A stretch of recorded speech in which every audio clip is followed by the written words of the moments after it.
Hi, Scott Orlin with CINEMA-Magazin. The movie is called Judas and the Black Messiah, and I'm here with one of the stars of the film, LaKeith Stansfield.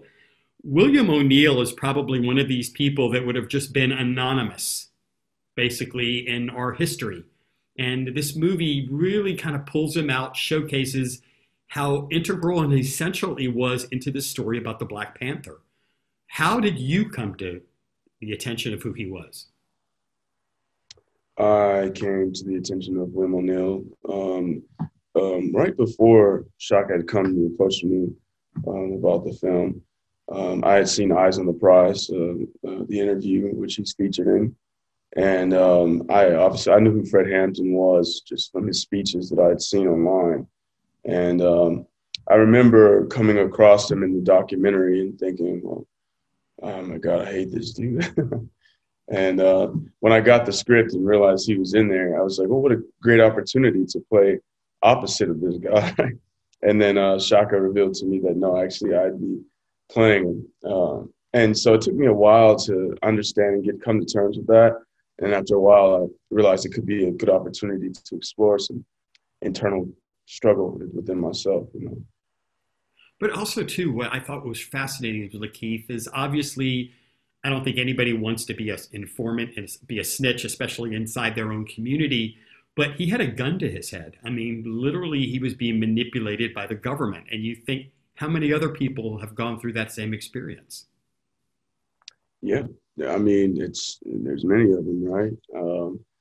Yeah, it's just the government launched an all-out war against the Black Panthers. And I don't think people realize that.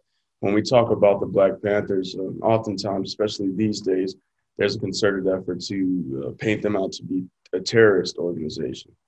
But it makes you wonder who was really the terrorist. It's just an interesting question to ask. And how many other organizations were stomped out in the '60s and now today? How many voices are silenced by those in a position of authority? So I think it really puts the onus on us as a community to try and understand the way in which we relate to our government and how we can help it become more reliable and honest. Okay, I'm going to ask you a question. I want you to have fun with it.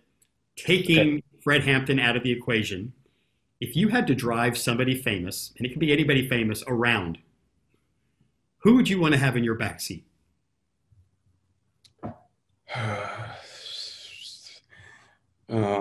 Daniel Kaluuya, Regina King, and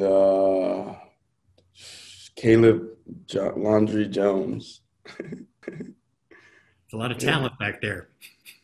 Yeah, I love all those people. Uh, Talking about, I mean, you look some of these people, what makes them so lovable is they're so charismatic. And in the movie, when you first hear Fred, even though you're kind of directed one way or another, I think it really awakens something in you because of his charismatic style. Can you think of somebody that you've had that experience with, that whether it be a friend or somebody, a politician or another actor, that you've been so impressed by their charisma when you first meet them? Hmm. Um, I probably would say Chris Evans, who I worked with on Knives Out. He just was just like a beautiful, lively person that is the center of the room, no matter where he's at. I mean, regardless of his parents' social status, he just is that friendly person that anyone can get along with. So shouts out to him. I love too that you're kind of thrown back to an era before you were born, the late 1960s. What is it about that time period that would make you a little nostalgic? Is it the fashion? Is it the music? Is it the car? What would you like to experience, even if just for 24 hours? Oh man, it's all of that. I love your questions, by the way.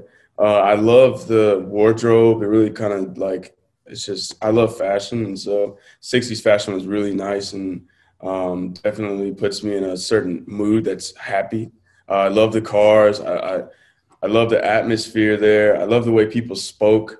And I love the overall energy of Black people in America at the time. And I think the way that it related to everyone in America, maybe globally at the time, is just a sense of freeing ourselves from the chains of tyranny.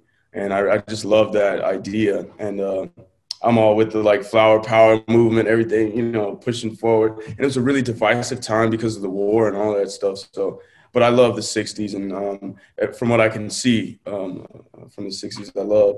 So I'm always ready to play in that time zone. It just puts me in a place that feels more connected to where my mental state is now than even the current state of things that I'm living in. I'm just like, can we just go back and live in the 60s, please? Well, maybe next time you could be a temptation. Maybe they'll do a Motown story and then you get a little Hey, more of the I'm not euphoric. against that. LaKeith, I'm not against that. congratulations on the movie, on your performance. And this is Scott. Till next time. Thanks, Scott. Peace.